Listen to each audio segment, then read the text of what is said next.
Ayos na ayos pa mga kababayan. Kaya kahit po humiwalay na po sa unit team si Inday, walang epekto yun. Mas maganda pa nga. Kasi hindi man siya nakikiisa. Yung pagkanta nga lang ng bagong Pilipinas hymn, ayaw niya. No comment pagkatapos doon sa Independence Day sa Davao, hindi man po kinanta. Pati yung pledge ng bagong Pilipinas, maliit na bagay, ayaw pong gawin.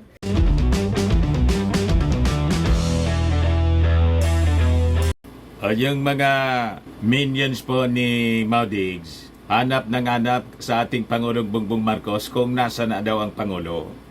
Amidst the controversy dito sa latest aggression ng kanilang kaalyadong China.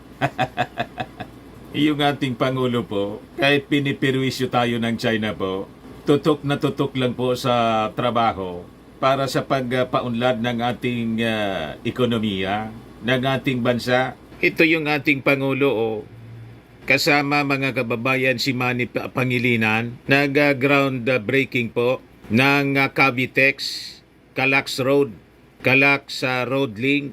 Yan ang strong leader po. Hindi po siya natataranta sa mga seryosong usapin. Tansyado niya po, mga kababayan, nandyan yung ating Mutual Defense Treaty na Amerika na ngayon sinisiraan po ng mga pro-China vloggers. Kesyo yung Amerika daw, mga kababayan, hindi man yan sasaklulo sa ate. At mahina na daw mga kababayan yung Amerika, pabagsak na daw yung economy. Tapos ang China po is a rising economy. Baliktad po. Ang China ngayon po ang struggling yung economy. Ang Amerika po, maintain niya po ang pagiging number one powerful, the most powerful country in the world. Militarily, pati yung economy po. Mamaya ipakita ko po sa inyo yung mga datos and the facts, mga kababayan, para hindi tayo malaso ng fake news nitong mga pro-China vloggers na lalo nilang inintensify yung paninira po sa atin, sa ating administrasyon at saka sa Amerika. Kasi nga po, ang gusto nila dumikit tayo sa China.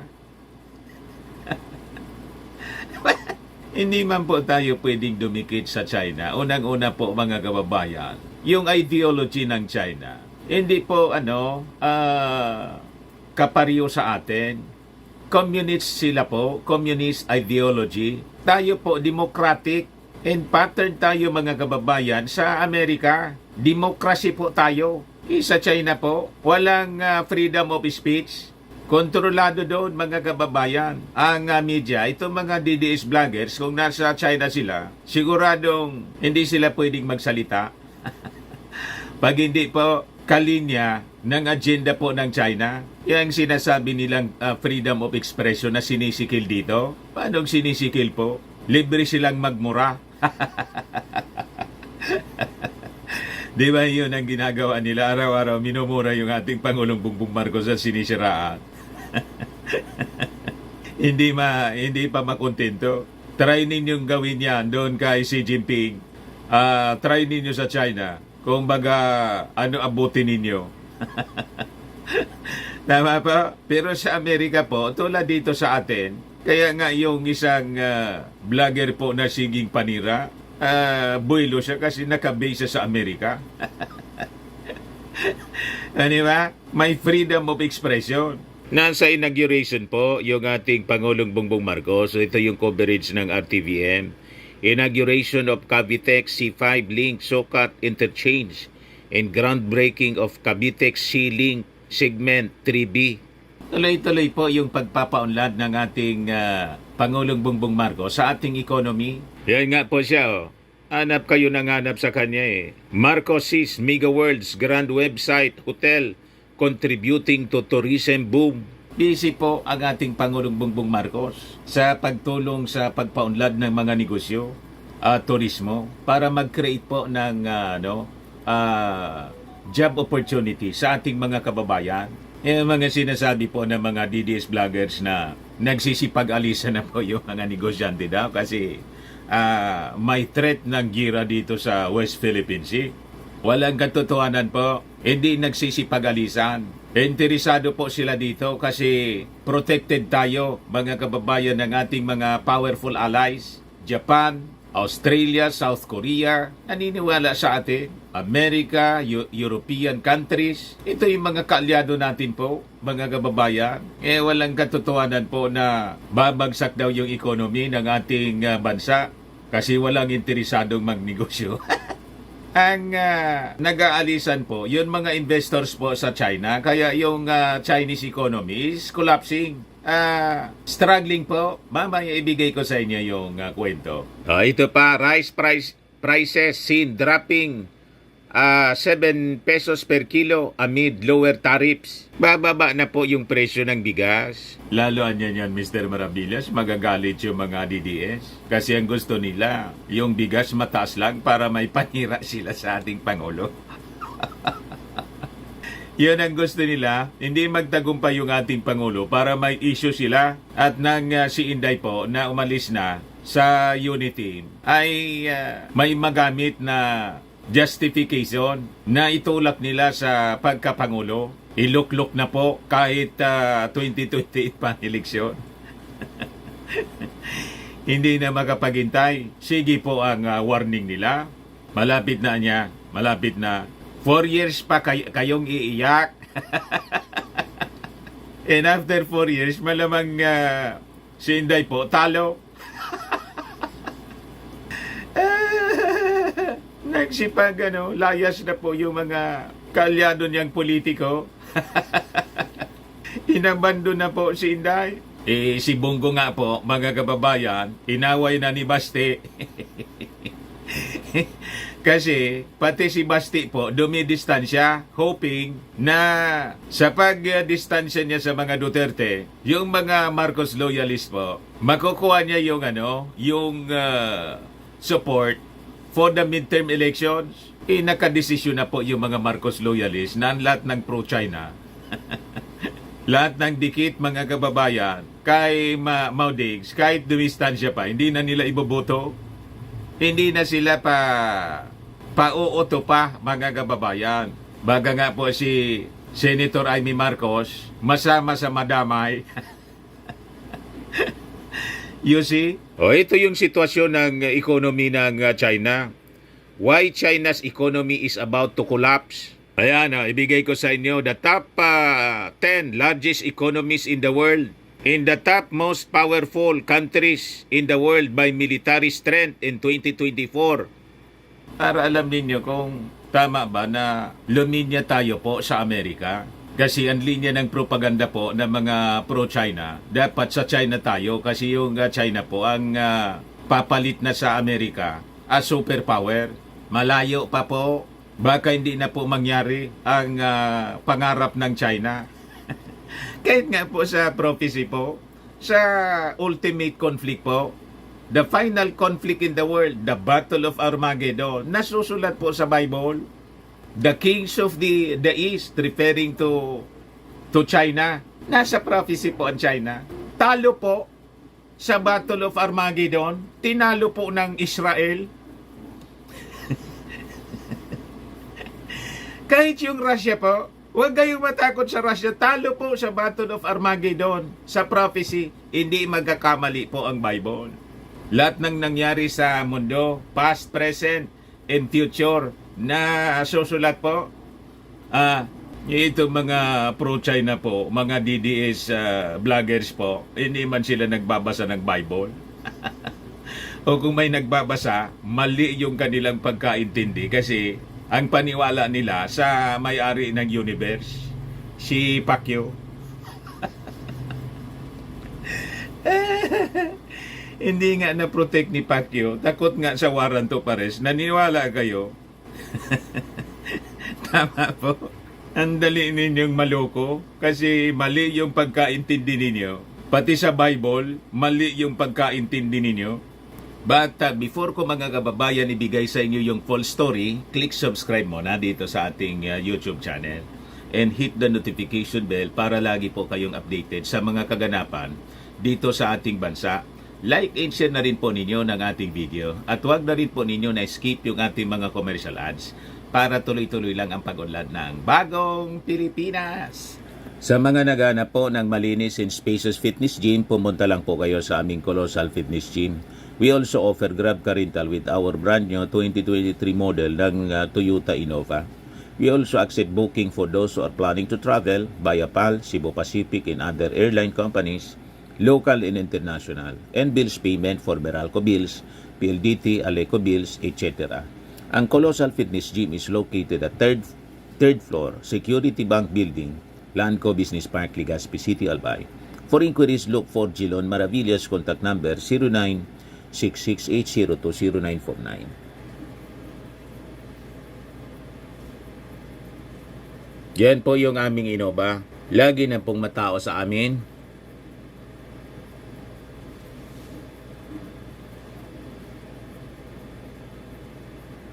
Yan mga bago naming clients, mga kababayan.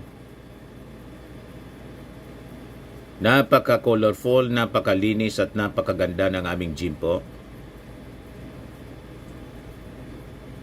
Tingnan ninyo, pati mga foreigners nagji-gym sa amin, mga British tourist po sila. Na-set up na rin po yung aming mga bagong gym equipment. May treadmill na rin po kami. Ito naman po yung bago naming product na binibenta online. Eye Glow Serum, whitening po siya. Tingnan ninyo yung epekto sa aking anak na architect before and now. Yung mga inquiries po ninyo, dumiretso na lang kayo sa kanyang Facebook account, Riz Maravillas. Ito naman po, Firmax Firming and Lifting Cream, pinapahid po sa mga pulses and affected area. Mainam po ito sa paninigas ng mga kaso-kasuan, pati mga pains po. Ito, Automax Radiant Serum. Sa mukha naman yung application. Anti-aging po siya. You will look 10 years younger than your age. Sa mga cancer patients naman po, baka lang gusto ninyo itong itry. Ningxia Red Mix Fruit Drink. Hindi man po siya gamot, food supplement siya.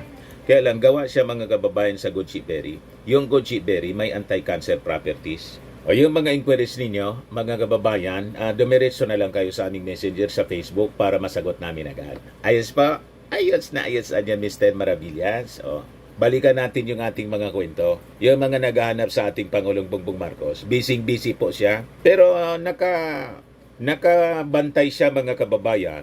Lagi siyang binibrief ng mga security officials sa issue po ng West Philippine Sea. Kaya lang po, hindi niya siyempre sasabihin yung mga plano. Hayaan natin siya. At yung objective natin is to de-escalate. Ganyan po ang dapat ginagawa natin. Nagagalit po itong mga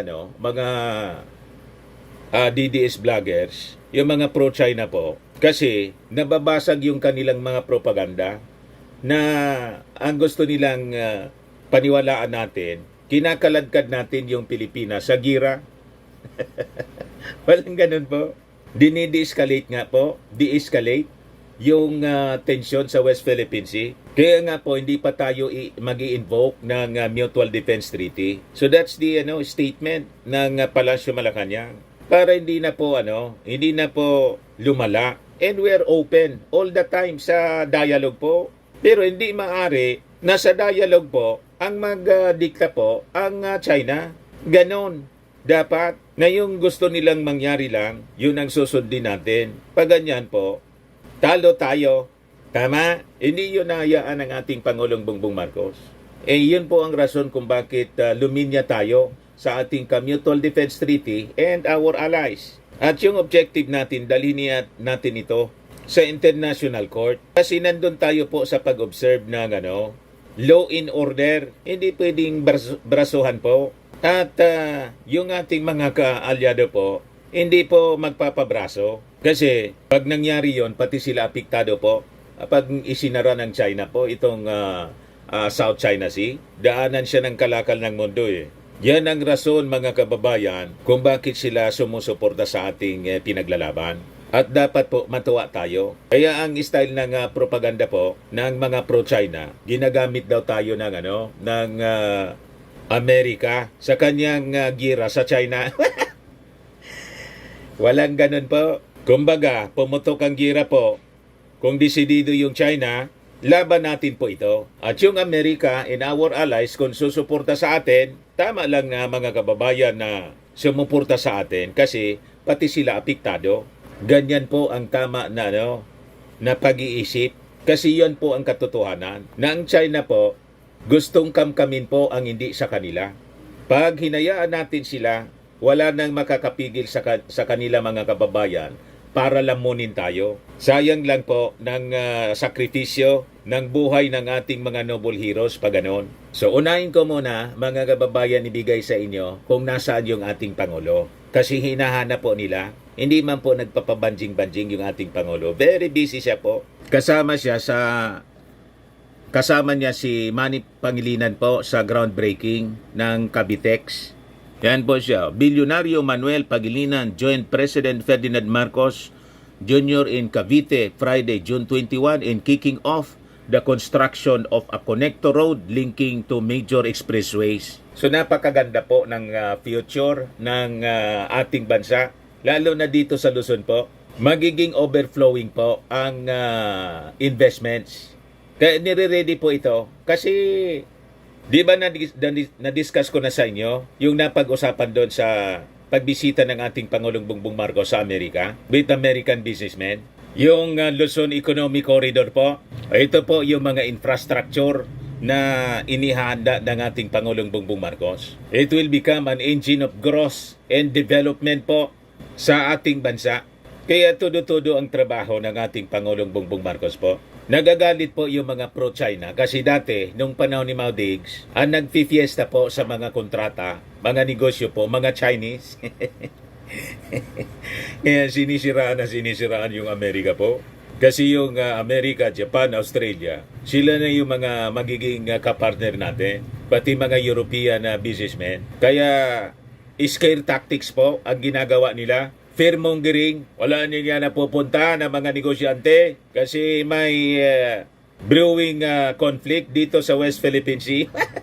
Sinisiraan po ng mga pro-China yung strategy ng ating Pangulong Bongbong Marcos. Hindi uobra sila po kasi yung ating mga protector, America, Japan, allied countries natin, in-increase ng ating Pangulong Bongbong Marcos yung stake nila dito sa ating bansa para lalo sila mga kababayan na may interest na tayo ay i-protect kasi may negosyo sila rito. Tama po yung strategy? Kaya kayo nagagalit. Huwag kami. So sabi dyan, Pangilinan in Marcos led the groundbreaking ceremony for the road link that connects Cavite to the rest of Calabarzon region. This segment will seamlessly connect the Cavite-Tol Expressway or Cavitex and the Cavite-Laguna Expressway, CALAX. Si Pangilinan po, the Pangilinan-led Metro Pacific Tollways Corporation operates CALAX while Cavitex is operated by Philippine Reclamation Authority. The President also opened the Cavitex C5 link and interchange in Sucat, Parañaque. He also offered thanks to the MVP Group for waiving the collection of toll fees for those using the Cavitex for the next 30 days. So sabi ng ating Pangulong Bongbong, this will introduce our new roads, expressways to those who are in need of that transport system.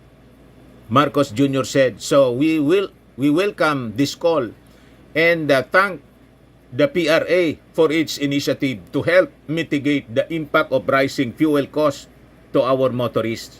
Yan po yung ating Pangulo. Pakinggan natin yung speech po ni Manny Pangilinan, yung portion ng kanyang sinabi. Your Excellency, President Ferdinand R. Marcos Jr., honorable members of the Cabinet, partners from the public and private sectors, to my co-workers of our Tollways Group, good morning to all. I would like first to thank the President for taking the time to join us today in two groundbreaking ceremonies down here in the South.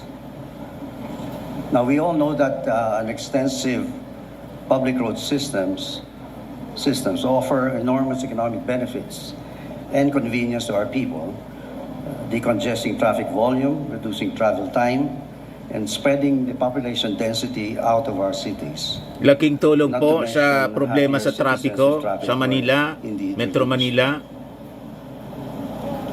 The Tallest Group always believes in the potential that the public-private sector partnerships offer. And we thank the President for his support and the local government officials for their support as well, for making it feasible to undertake consequential projects such as these that we inaugurated today. They should make our country more competitive, inclusive, and united, O, di ba? which future generations can look back and appreciate. So thank you Todo-todo to sa all of you, pagpaunlad po ng particularly ating the bansa President, for your in attendance partnership today sa and mga good day to all. sa business, sa private sector Thank po. you very much, MVP. Yan po. And now, Napakakuan lang, May we iksi yung invite everyone to mensahe kindly ni direct your MVP. attention to the screens. Ito po yung animation para panoorin natin po.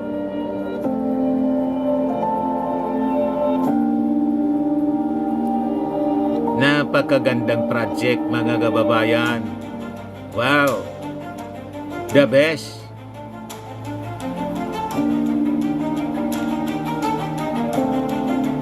Our president is a builder tulad ng kanyang tatay mga kababayan. O, di ba? Walang nakagawa niyan. Napakagaling mga kababayan ng ating Pangulong Bongbong Marcos. Kaya inggit yung mga DDS. Talo kasi yung kanilang tatay. Walang binatbat po. Walang binatbat. Yung kanilang tatay po, ijiki-ijiki lang po.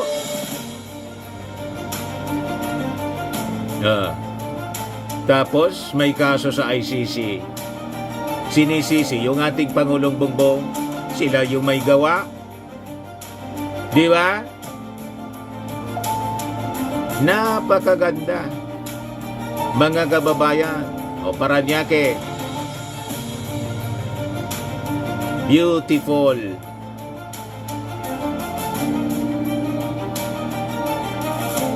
Ang ganda po.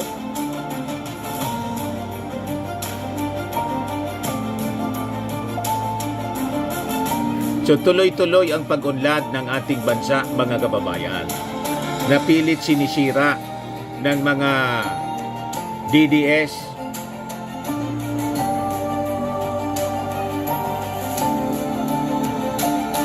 Sinisiraan pong sinisiraan yung ating Pangulong Bongbong Marcos. Kasi pag nagtagumpay po ang ating Pangulong Bongbong Marcos, wala na silang pagkakataon na makabalik sa pwesto sa Palasyo Malacanang. Kaya gusto nilang tanggalin. Kaya sige po ang rally nila, yung nausog. Ang intensyon nila, iluklok si Inday. Hindi nga naayos po yung DepEd. Dismal yung performance. Hindi nga naayos po yung DepEd. Isang departamento. Pagkatapos, yung buong bureaucracy, buong bansa bilang Pangulo. Ano yun? Tama? Isang agency, hindi mo naayos. Buong bansa, nangangarap ka. Balik ka na lang sa Davao doon, pwede ka doon.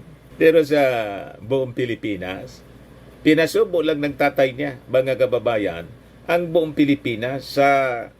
Kaya ito may problema po tayo sa China. Pinabayaan niya. Mali yung foreign policy. Naging very submissive po. Kaya umabusog yung mga Chinese. Kaya nire-reverse ito ngayon ng ating Pangulong Bongbong Marcos. Galit sila kasi iniisip nila, sinisiraan sila. Itinatama lang yung maling ginawa mga kababayan ng dating Pangulong Digong. O ngayon, pakinggan natin yung mensahe ng ating Pangulo. When I assumed office nearly 2 years ago, I brought with me a promise to carry on the building of infrastructure projects that will benefit our economy and our people. It's not just now build, but build better more, because Filipinos deserve nothing less than that. So I stand here today to deliver on that promise with a groundbreaking of the Cavitex-Calax link in Kawit, Cavite, and the Cavitex C5 link segment 3B in Parañaque City, and of course, the inauguration of the Cavitex C5 link Sucat interchange. These three milestone projects bring to reality our promise to transform the lives of millions of Filipinos by systematically easing traffic flow in the greater Metro Manila area. The Cavite-Calax link originating from Kawit, Cavite is a 1.2-kilometer connection whose length may be short, but its impact will be substantial. With this, we anticipate a significant improvement in the road network connectivity from Kawit to the greater Calabarzon region.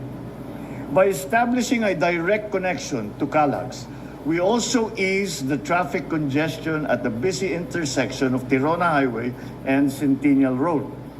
A while ago, we just did a quick inaugural drive through the Cavitex C5 link Sucat interchange. It is part of the newly completed Cavitex C5 link expressway segment 2. I am pleased to have inaugurated this fitting centerpiece that will connect several major roads in Sucat with Cavitex. With this interchange, motorists will now be able to travel smoothly, safely, and conveniently from Cavitex R1 to Sucat, Parañaque within just 5 minutes. It is a dramatic improvement from the usual 1-hour travel time via existing public roads from Kawit, Cavite. This segment is set to benefit around 23,000 vehicles a day. And I was just mentioning when that first figure came out, I said, maliit yan. Before you know it, that 23,000 motorists that we are estimating for now, that will fill up very quickly as soon as they see the advantages of traveling on this really what is the bypass and circular route around the city. This will enhance our travel efficiency and ease commutes for our citizens. Finally, we have the Cavitex C5 link expressway segment 3B. This is a 2-kilometer road coming from Sucat interchange going to E. Rodriguez in C5 Road, Taguig. Upon completion, we expect that the travel time from Cavitex R1 expressway section to Slex C5 Road will greatly be reduced from what is now 40 minutes to 10 minutes.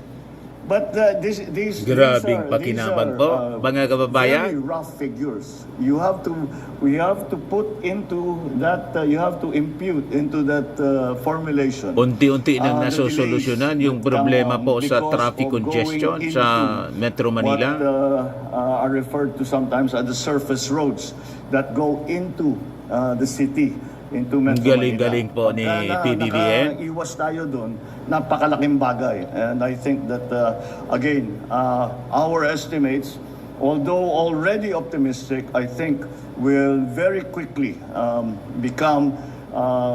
will very quickly be filled up and surpassed. But that is a good thing, because that means that the traffic that is going from the different parts of the country, through up north, through down south, and no longer through Manila, will immediately enjoy all those benefits of a much easier, much faster, and much simpler. And we don't need to worry that much about traffic as we are having to do now. And that will, again, be to the benefit of our small businessmen, to our farmers, and all of those who require transportation for their livelihood. Grabing So it also pakinabang marks sa the lahat ng final step mamamayan. in completing the Cavitex C5 link expressway. Be it enhancing farmers our and transportation businessmen, infrastructure in ordinary network on behalf of motorists. countless motorists and passengers. So I now invite my fellow Filipinos to take advantage of our expressways, experience firsthand the ease and convenience that these roads will bring to our daily lives. This is especially so after receiving the good news that the PRA, or the Philippine Reclamation Authority, as operator of the Cavitex, proposed to suspend the collection of toll fees for all types of vehicles passing through the Manila-Cavite Toll Expressway in Taguig, Parañaque, Las Piñas, Bacoor, and Kawit for 30 days. And this will introduce our new roads to expressways to those who are in need of that transport system. So we welcome this call and thank the PRA for its initiative to help mitigate the impact of rising fuel costs to our motorists. I now count on our toll regulatory board to ensure the immediate implementation for the benefit of the riding and the transport public. Ladies and gentlemen, these flagship PPP projects are the results of a great deal of hard work, thorough planning, and collaborative efforts of the Philippine Reclamation Authority, the Cavitex Infrastructure Corporation, and of course, its principal company, the Metro Pacific Tollways Corporation. We thank you for making these monumental endeavors possible. We also give our sincerest gratitude to the architects, the engineers, construction workers, the project managers, and all the individuals involved in these accomplishments. You are the reason why we can turn blueprints into actual reality. And I assure you that your work, your patience, and your sacrifice will leave a lasting impact on our country and on our people. And we give thanks, of course, to the Filipino public for their patience, understanding, and support while we work to complete these large projects. As always, as I always say, unity is at the heart of these undertakings, and we have come this far because we have worked together in building these structures. So let us carry on with that promise that we have made to build better, more. Let us not just build roads, let us build connections that will unite and bring us closer than ever, and create pathways that will be the stream through which our vibrant society will pulse. With all of these, we are creating a nation where Filipinos may easily access and traverse our communities and have a comfortable and productive time as they do it. That is the vision of a bagong Pilipinas that we are striving to build. And I know that it is a vision which we all share and care deeply about. Maraming salamat po sa inyong lahat. Mabuhay po tayong lahat at mabuhay ang bagong Pilipinas. Ayos na ayos pa mga kababayan. Kaya kahit po humiwalay na po sa unit team si Inday, walang epekto yun. Mas maganda pa nga. Kasi hindi man siya nakikiisa. Yung pagkanta nga lang ng bagong Pilipinas hymn, ayaw niya. No comment pagkatapos doon sa Independence Day sa Davao, hindi man po kinanta. Pati yung pledge ng bagong Pilipinas, maliit na bagay, ayaw pong gawin. Ayaw ng bagong Pilipinas, mga kababayan, kasi ang maaalala yung ating Pangulong Bongbong Marcos at saka si Martin. Kasi si Martin Romualdez po, pinagsisilosan nila, binabanatan araw-araw. Bakit daw sige pamigay ng ayuda? Namigay na ng ayuda, pinagagalitan pa ninyo. Bakit si Bongo namimigay din ng ayuda? At saka si Amy Marcos, hindi kayo nagagalit. Wala man anyang pandemya, wala bang calamity? Ano walang pandemya, walang calamity? May calamity po, El Nino. Buong Pilipinas, tinamaan ng El Nino, kaya ikot ng ikot po si Martin Romualdez, saka yung ating Pangulong Bongbong Marcos, para sa bagong Pilipinas Servicio Fair, para mamigay ng ayuda. Inggit lang kasi kayo. Kasi si Inday, tinanggal na ng confidential funds. Di ba? O ngayon, balikan natin yung bigas. Yan po yung balita dito sa Manila Standard. Rice prices seen dropping by 7 kilo amid lower tariffs. Tuloy-tuloy yung effort ng ating gobyerno po para mapababa yung presyo ng bigas. Yan yung sabi po ni DA Assistant Secretary Arnel de Mesa. Matapos na ipalabas ng ating Pangulo yung Executive Order number 62 para sa lowered rice tariff. So sabi po niya, the government is looking for ways to reduce rice tariffs and eventually reduce rice prices in the Philippines, which are also affected by the movement of prices in the international market.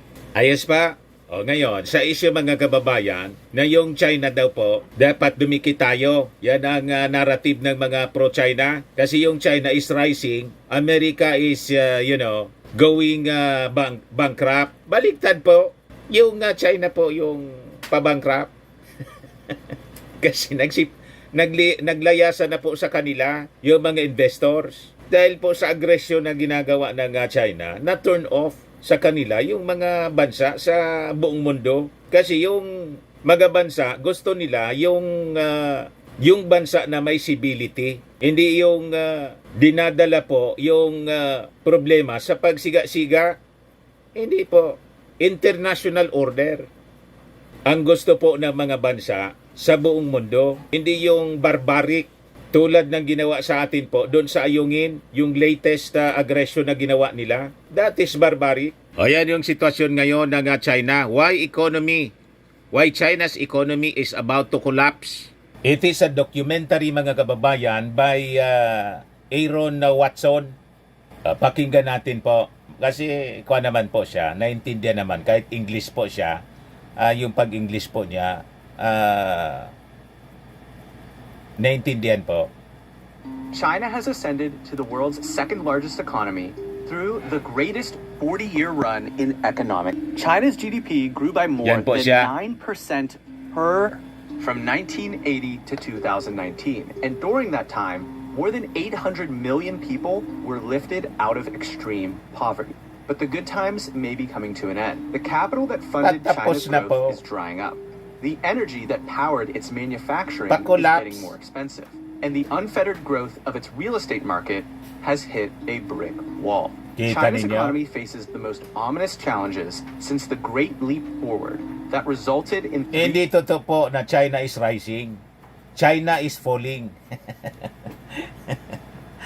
Parang London Bridge is falling down. Yung mga propaganda nila, mga kababayan, propaganda nga, black propaganda. Gusto nilang pagtakpan yung kanilang kahinaan para po isipin ng buong mundo. Ganun ang mindset ng China po. Lahat kasinungalingan para ma-attract nila yung mga bansa. Hindi man totoo po. Ang totoo po, ang economy ng China is struggling now. It is about to collapse. years of famine and tens of millions of Huwag kayong naniniwala sa mga propagandista nila dito sa atin, lalo na si Mr. Sasot. Yun ang mga linya ng propaganda niya, saka si Roque. Sinisiraan po yung Amerika, yung China yung ang pinupush nila. China's geopolitical rivals should not be celebrated. It is the top trading partner for more than 120 of the world's 195 countries, which means trouble in the Middle Kingdom can and will affect everyone. In this video, we'll be unpacking the enormous debt bubble that Chinese leadership is attempting to unwind, the challenging global energy market conditions making things worse, and the most likely policy choice that the CCP must make in order to stay solvent. But if the Chinese economy is a Ponzi scheme poised to pop, then we need to first understand the 4-decade hot streak that preceded the present day. So you see, mga kababayan, pahina ng pahina po yung China. Encouraging foreign investment, private entrepreneurship, and global trade. These special economic zones were wildly successful, and China experienced its first explosion of growth in the early 1980s. Villages turned to metropolises. Agriculture became more productive, and standards of living rose. Places like Shenzhen became manufacturing powerhouses. It also began to fill the Chinese balance sheet, as most of the companies that flourished were state-owned enterprises. SOEs are firms where the state owns a significant or majority share of the Ang kinikwento niya po, yung nauna, in the 1980s, tumaas sila. Kaya nga naging second largest economy sila at naging military power. Pero after that, collapsing na po siya. in strategic Yan po. sectors such as energy, telecommunications, transportation, and finance. They're also required to abide by government mandates and public policy objectives, like employment quotas. The CCP found a model where they could funnel profits from private industry into their centrally planned worldview. And if those companies could access global capital markets, all bets were off. Which leads us to the second pivotal moment in China's economic ascent, joining the World Trade Organization in 2001. The World Trade Organization agreement to adopt the draft Yung pagbagsak ng economy po, dahil po sa pagbagsak ng sektor ng housing nila po sa with the China. lenders starting to tighten their standards for giving out a mortgage. This hits house prices further in a vicious loop known as a balance sheet recession. China is currently cutting interest rates, but it's unlikely to work because demand for that credit just isn't there. Everyone knows that housing is overpriced, and Inoverprice kasi po nila, kaya bumagsak. said he's not stepping in to prop things up. With rates dropping in China while the US Federal Reserve has avoided cutting, interest rate differentials are widening. This means pressure on the yuan, China's currency, is building. For the last 2 decades, the People's Bank of China has held the yuan in a relatively stable mark against the US dollar, which is called a managed float system. This managed float allows China to maintain a competitive exchange rate for its exports. China is trying to defend that $7.20 level, but a few cracks are already appearing. Why does this matter? There is cracks China's na. capital controls and their relatively small capital market means that the weakness in the property sector remains isolated to China for now. But China Collapsing po yung property sector nila. is a big investor in some other countries, and that money is going to dry up. This could be trouble for Australia, Brazil, and everyone getting money through the Belt and Road Initiative. Some are still holding out hope that the CCP will inject more money into the system and try to reinflate. But messaging and policy has actually indicated the opposite. Investment-led growth has run its course. But this slowdown will not only impact the property market, it's going to have ripple effects throughout the Chinese economy, particularly construction, cement, and steel. Bagsak po. In Argentina and Turkey, inflation is out of control. In places like the US and Germany, inflation is embedded in a political hot button. But in China, deflation is a whole lot scarier. This means a housing collapse, where the Chinese middle class gets its wealth wiped out. It is becoming scary daw. Nakakatakot na. At the same time, if development projects get shut down, enormous portions of the workforce will be unemployed. So the government needs to invest in other Yan sectors. kayong naniniwala na maganda yung economy at paganda ng pagandang economy ng China. Kaya yung makipaghira pa sa Amerika, malabo po. Baka hindi po masustain na gastusan, tustusan ng China, ng economy ng China. So hindi sila susugal sa ganon. Kaya yung pananakot po ng mga pro-China, baseless po. Ito po yung last part ng documentary. Drop in the cost of Chinese exports would likely just be met with higher tariffs. A Chinese economy with exploding inflation, shrinking wealth, and energy insecurity is a sinking ship.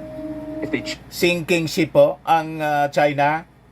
this path, CCP policymakers would have to act quickly, as a devaluation of the yuan would also trigger capital flight, where wealthy individuals seek to move their assets out of China to protect against the currency depreciation.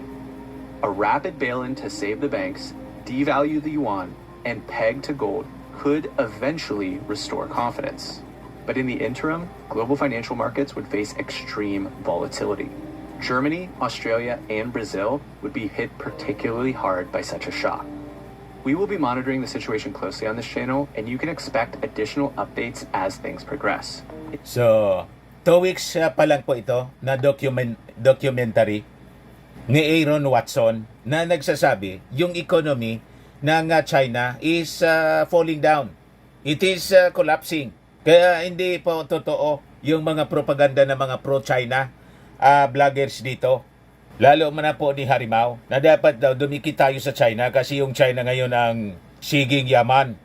at lumakas ng lumakas kaysa sa Amerika. Kahit nga po sa economy and militarily po, number 1 pa rin po yung Amerika. Pakita ko sa inyo, top 10 largest economies in the world. Yan po, rank number 1, Amerika. 28 billion US dollars po. 28 billion 783,000 US dollars yung GDP. Whereas yung China, mga kababayan, 18,536 billion US dollars yung GDP niya. Malayo pa. Ang number 3 po, Germany, kaalyado pa natin. Number 4, yung Japan, kaalyado natin. Number 5, yung India, kaalyado natin, kaaway pa ng China. Number 6, United Kingdom, kaalyado natin. Number 7, France, kaalyado natin. So tama yung ating, yung G7 po, countries, kaalyado natin.